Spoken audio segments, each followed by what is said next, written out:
exciting episode of the $1 Million Peddlers. I'm Papergoy. And I'm Mr. Magazine. It's Saturday. Wow, already. Already. It just seems like it's Wednesday. It's really weird. Yeah. It is the day we tell you things that sold on eBay. We're doing a little bit of a twist this week. Mr. Magazine wasn't able to make it right by. So I picked out the items that I want him to talk about of his, as well as my items. So why don't you take it away, Mr. Magazine, with the first item that I picked out of yours. Sounds like a one-way street here, but that's okay. I'm a pleaser. All right, first up, Hot Wheels 1974 tow truck, 1/64 scale. Looks to be in decent shape. Went for $12.42. I think this one's probably like early 80s. Now, do you know why I brought that up? Someone named Larry. Actually, the first run of those were red lines. Right. And it included the phone number of Larry on it. Oh, wow. And he got lots of phone calls from people. Wow. Like anybody that got I wonder if this is a real phone number, and they kept calling him. Yeah. So if you see the one that actually has the phone number on it, it's the first run of it. I'm sure that's a violation now. If they made them nowadays, Larry'd have an issue with that. Yeah, I think so. They ended up taking it off on the extra ones. But that's something to look for when you're out there. If you do see that, definitely note if it does have the phone number. Very good. All right, next up. XXL Magazine, G Unit, and 50 Cent, DJ Mustard, October 2014. I believe this came from the Georgia deal, and I got I got a bunch of these in quantity. Yep. And I brought that up because these sell. They do sell all the time when they're out there. They sell, and especially I don't know how much stuff you've gotten of early wrap, but early wrap stuff does sell very, very well. Yeah, and even DJ Mustard saying shh. I don't really know if that's him or not, but yeah. But yeah, so if you're out there and you find a collection of rap magazines from 2000s, definitely pick them up. If you could get stuff back in the early 80s, you're talking really, really good items back then. Word Up magazine. I used to read Word Up magazine. Who didn't?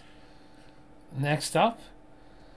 Yep, Reader Mag. Are you addicted to addiction? Now, is this UTNE? Is there a real way to pronounce this? I'd pronounce it Utney, but I don't really know. Okay. Utney Reader Mag. All right, $13. The reason I brought that up is nothing against your listers, but do you know who that is on the cover? I don't even know who that is. So. That's Opus the Penguin from Bloom County. Okay, he did look a little familiar, but okay. But so if that had been listed that way, now granted it did sell in a year and a half, but people that collect that comic strip might have purchased a little quicker, as opposed to maybe they stumbled across it, something or other like that. But that's kind of one of those things that your lister didn't know, so they didn't mention it. Right. Is this something that has to do with Alcoholics Anonymous? It says Herringholics. So maybe throw that in. I don't know. Maybe throw that in as well. If you read the thing and there was like if they actually looked at the table of contents, which I don't know, if it had like a deep dive into Alcoholics Anonymous or something like that, then definitely would mention that as opposed to Addicted to Addiction. Could be a little knockoff, sure. Yep. Right, very cool. Next up, Commodore 1960. Well, Commodore 64 software, a lot of 12 print shop, Easy Calc, Easy Script, Paperclip. I think I finally sold this, but it took a few years. I think we had this up for maybe 2 to 3 years, but good variety of stuff. You can probably get these, at estate sales, flea markets, anywhere. Pretty reasonable, but luckily it was all a Commodore Live for some. Right, and that's what I wanted to ask you. It wasn't worth selling separately, or you didn't look at it separately, or if you offer a lot that size, is it that because obviously you have no way of testing those. Right. Yeah, I think if it was nowadays, we probably would have looked them up online and sold them individually. But being a few years ago, we just allotted them out. But Okay, yeah, I think we had some systems with it. We did sell the system separately. We put that all into one lot. Okay, but again, you got $72 out of it, and if you're at a sale, you're going to pay $5 to $10 for that. Sure, at most. Exactly, yeah, for sure. Next up, the New York Times, January 1987, New York Giants Super Bowl, Phil McConkey. All right, Super Bowl time, so maybe that's the reason it sold. That's exactly why I brought that up. We always do these videos a few weeks in advance. The Super Bowl was basically when that sold. That basically sold Super Bowl Sunday or the day before that. So you're going to see those things would be evergreen type sales, whether it's the Kentucky Derby, whether it's Indianapolis 500, whether it's World Series, Super Bowl. They can sell all year round, but they tend to sell better right before the event. So if you get those items and you list it, it may not sell this year. It might sell next year. It might sell the year after. Exactly. We won't tell you who won the Super Bowl because we do film these in the future. I'd put a lot of money on the Chiefs, we'll just say. That's a good idea. All right, next up, Jim Beam American Basic Fall Classic Bar Merchandising Sign. I did not even know this sold. But, good for me. And I don't even know, I don't remember even owning this ever. So that's a double whammy. Bonus double whammy. money. It's like free money. It's fun $20.73. You can't argue with that. Looks to be average size, 40 by 29. Huge, but still, medium Well, size. that was the first question I was going to have is, how are you shipping this? Well, it looks like it's... Is it folded? No, it looks like it's thick stock cardboard. Yeah, so we would have to, ship it in a box like that, yeah. Right, but then there's the overage at 22. There is, so then we UPS it up. Oh, okay. Yeah, okay, so you UPS it to avoid the overage charges. Unless, well, so it depends on when this was listed, so do we know? No, we don't know. But ever since whatever April it was, whatever, employees are supposed to be putting the dimensions in. Okay. So he might have paid $20 plus $30 shipping for See, but that's where it says on the bottom, shipping.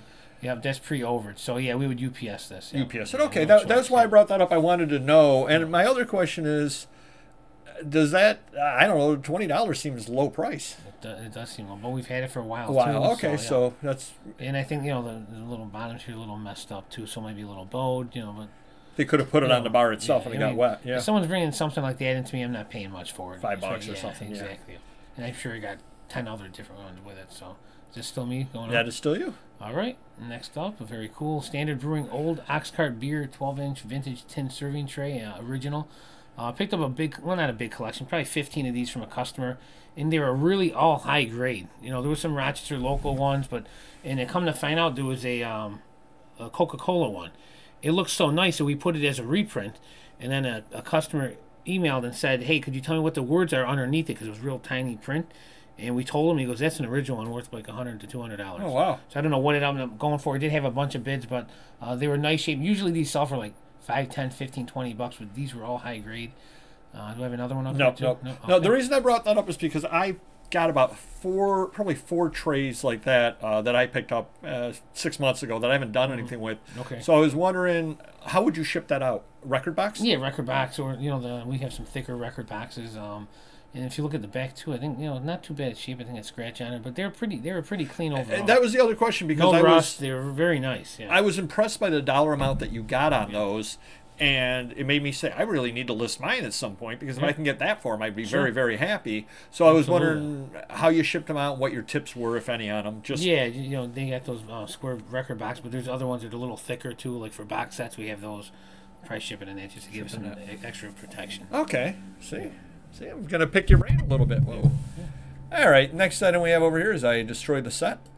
Is Hires Root Beer Extract 1929 box, bottle, and directions. Cool. I actually thought it was worth more than that when I picked it up. It's not in the best of shape. I picked it up at a sale. I paid a couple of bucks for it. But contents that remain are dried up. I can think of a lot of things that are. I'm sure you can. But I wanted to put that in there as well because, God forbid it's the one person that says, I'm going to make old Hires root beer out of it or something or other. You absolutely never know. And then it's got a small bug chew on bottom. Box is missing a flap. Yeah, box is missing. Really?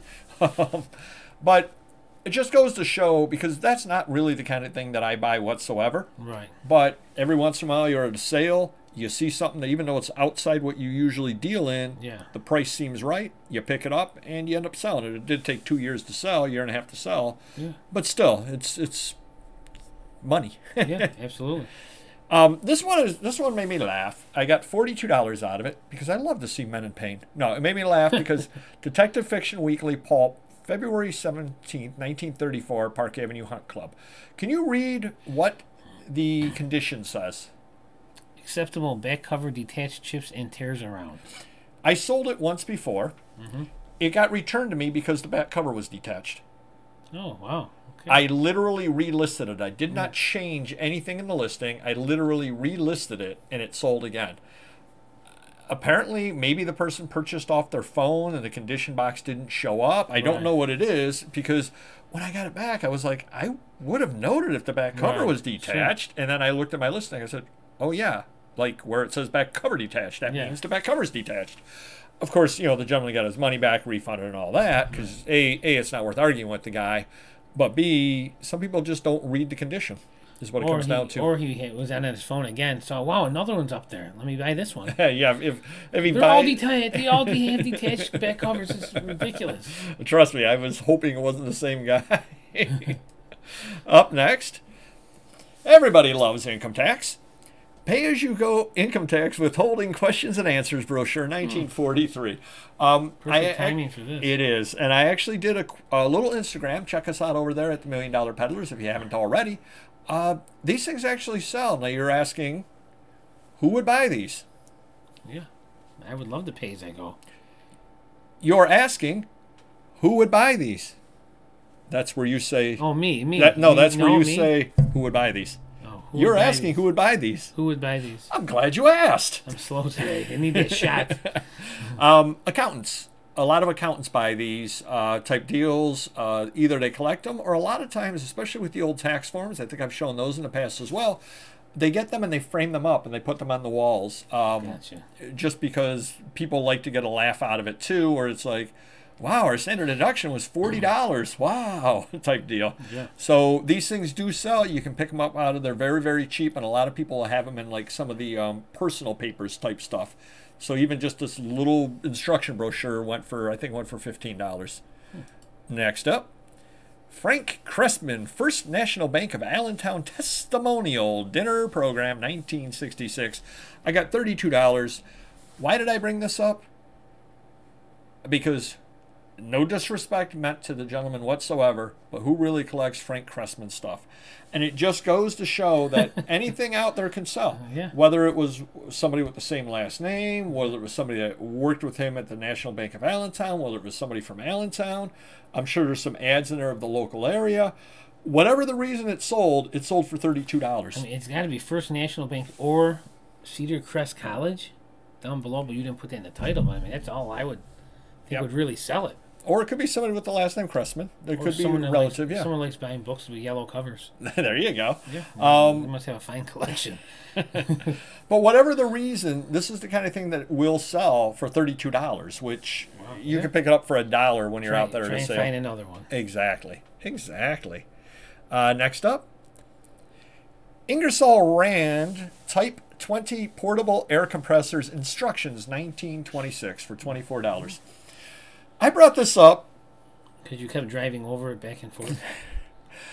Would you do me a favor, Mr. Magazine? Yes. Would you read the condition? Use copy only, all pages detached, dirt on covers and inside, tears around, little writing. Would you call that mint? No, not even close. The gentleman who purchased it, and I hope he's watching this, I'm very thankful you purchased it, he emailed me, or he contacted me when he bought it. Can you please put it in plastic when you send it so it doesn't get damaged? Oh. After all these years, after 100 years, someone wants to respect this book. I sent it to my one buddy, and he said, yeah, because it's got every other kind of damage, but you can't have paper damage. True. Yeah, exactly. Or you can't have water damage. Yeah. Yep, so. But again, this goes to show that, especially when you deal with things like this over here, the gentleman actually did contact me. The reason he bought it, he had that air compressor, and it's almost impossible to find anything out about it. So he actually bought it to use. So there's no cover, right? No, that is the cover. Well, that's the cover. I was going to say, maybe he owns the cover, but okay. No, that's the cover. He owns the air compressor, but he couldn't find very much information. He goes, information about this is tough to find. I'm like, yeah, I would think. Next up, Atomic Attack, How to Protect Yourself, Civil Defense Administration booklet, 1960s. Is that a great cover or what? It is cool looking, yeah. $32. Anytime you see covers like this, you get into the civil defense. Civil defense stuff sells. Any of that 1960s atomic stuff, nuclear bomb, how to protect yourself, that stuff always sells. I brought it up a few times in the BOLO videos before. $32 on it. I've never seen that one before. Great cover. $32. Cannot argue with that whatsoever. And the last item we have here, I brought up for one specific reason. Our Navy magazine, bound volume, 16 issues, May 1921 to April 1922. I did take a whole bunch of pictures all the way through.